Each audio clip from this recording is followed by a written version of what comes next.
the big question that it seems like people want answered is, talk about that 90% efficacy that seemed to have been the smaller group. Give me some insight into it. How many confirmed cases were there in that group? Yeah, so first of all, let me try to summarize the headline data. So overall, we have seen efficacy up to 90% based on a half dose and full dose regimen that was part of the clinical trial. We have seen roughly 3,000 volunteers in that cohort of the clinical trial, and it was highly significant. So we saw less infections, and in fact, across all the cohorts, whether you had the full dose, half dose, or full dose, we were able to showcase that there's no reason for any hospitalization or severe illness, including death.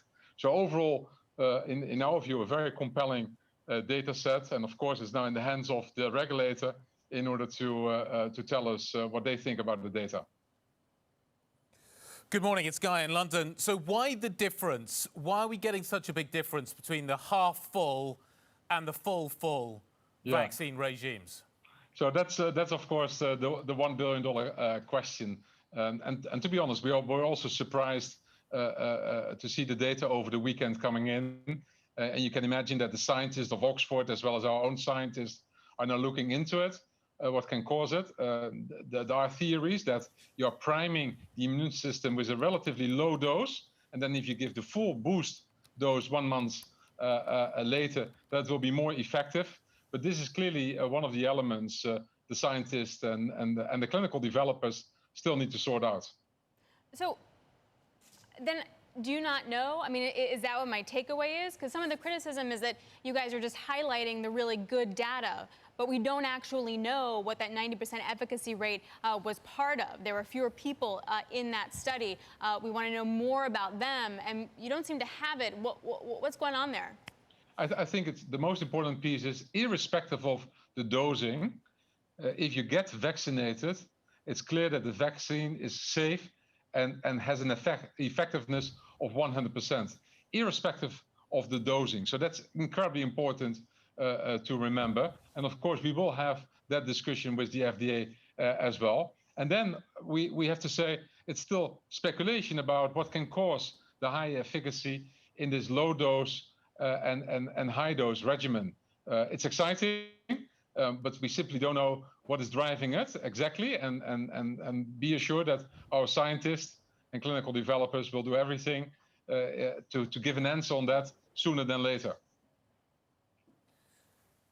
You talked about the FDA there, so let's just talk about what is happening in the United States. The current regime that's being tested in the United States is not the more effective one. It's not the half full. Are you going to switch the trial in the US to the half full? And does that mean starting a whole new trial, or can you do that kind of midway through the trial that you're currently running? Yeah, that's an excellent question. First of all, in the course of this week, we will discuss the data with regulatory agencies across the world, in the UK, in Europe, but certainly also with the FDA in the United States. And based on that feedback, we will adjust our clinical trial if the FDA is agreeing with our approach. We still need to remember that the trial in the United States is still running. It's a very large trial. We try to get more than 30,000 participants in that trial. As we speak, we have now roughly 11,000 participants in the trial. So if we need to include an extra arm in that trial, we still have more than enough time to do that. As I'm sure you're aware, Ruud, one of the analysts over at Leerink had really critical things to say about the trial. One of them is that, look, it's never going to get approved in the U.S. They said in the note that you tried to embellish their results by highlighting a reported 90% efficacy in a relatively small subset of subjects. The suggestion by the investors that the small sample given the lower priming dose was evidence of superior efficacy only brings to discredit the program. We regard the data disclosure as premature and insufficient, and like I mentioned, goes on to say it's never going to get approval in the U.S. What's your response? I think those comments are quite harsh. We need to realize that the study has been executed by top scientists from Oxford as well as AstraZeneca. We will publish later in the week the full data set. So they are working around the clock in order to give full visibility about the different cohorts we have studied. And I think it's far too early to speculate about how regulators will react on that. Certainly the FDA, once again, in the United States, we are running a very special trial with more than 30,000 participants. So let's be a bit more patient and see how the FDA will react before making such harsh statements. When will you be applying for emergency use authorization in the United States? What kind of timeline are we on? So once again, especially for the United States, it's slightly more complex. First of all, we need to disclose all our data to the FDA. We will do that in the course of this week. Then the main question is whether the FDA wants to have the US study included in the overall package.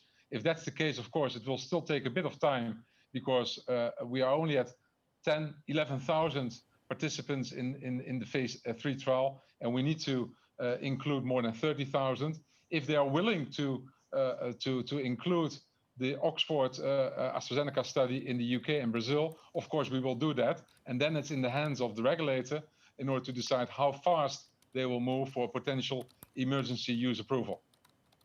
Oh, why is the vaccine from you guys easier to store relative to the mRNA, which would make it super viable, particularly for emerging market countries? Yeah, that's an excellent question as well. The platforms are completely different.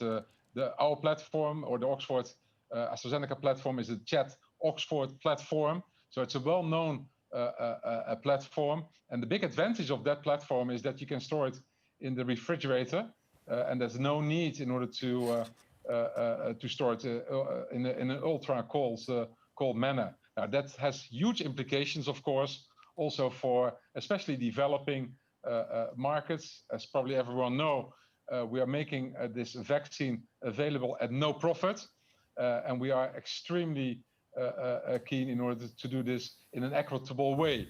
So we have large supply chains in India, in other parts in the Far East, in order to make the vaccine available to as many people around the world as possible.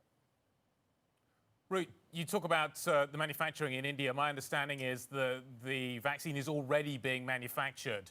How far along is the process in India and elsewhere around the world? How many doses do you think you may have available by, say, year end?